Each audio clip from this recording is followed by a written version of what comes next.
இந்த பாடல்ல ஒவ்வொரு வார்த்தையிலையும் நமக்கு சொல்லியிருக்காங்க. சரிங்களா?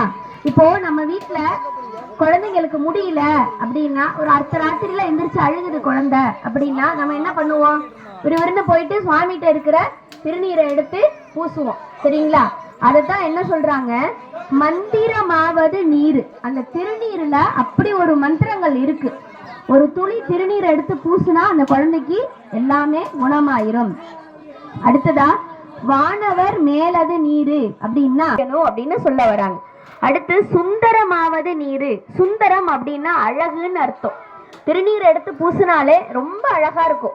முருகப்பெருமான் நமக்கெல்லாம் ரொம்ப அழகா தெரியறதுக்கு காரணமே அவர் நெத்தியில 3 விரலால பட்டை போட்டிருக்கார். அதனாலதான் அழகா இருக்கார். அதனால அவருக்கு பேர் ரொம்ப அழகானவர் அப்படின்னு சொல்றோம். அதுதான் என்ன சொல்றோம்னா சுந்தர நீரு அப்படின்னா நம்ம சொல்றோம் இல்லையா, தந்திரம்னா என்ன தெரியாத நடக்க பயந்துருக்கு, முடியல, வயிறு வலிக்குது, எதுனாலும் திருநீர் எடுத்து பூசுனா அதுக்கு அவ்வளவு மகத்துவம். அதத்தான் தந்திரமாவது நீரு. சமயத்தில் உள்ளது நீரு அப்படின்னு சொல்றாங்க. நம்மள்கிட்ட எதுவுமே இல்லை அப்படின்னாலும் ஒரு பிடி திருநீர் எடுத்து பூசணும் அப்படின்னா அது அவ்வளோ ஒரு மகத்துவம் அப்படின்னு சொல்றாங்க.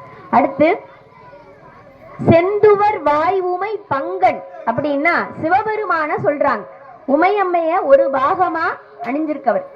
செந்துவர் வாய் உமை பங்கன் திரு ஆளவாயான் திருநீரே.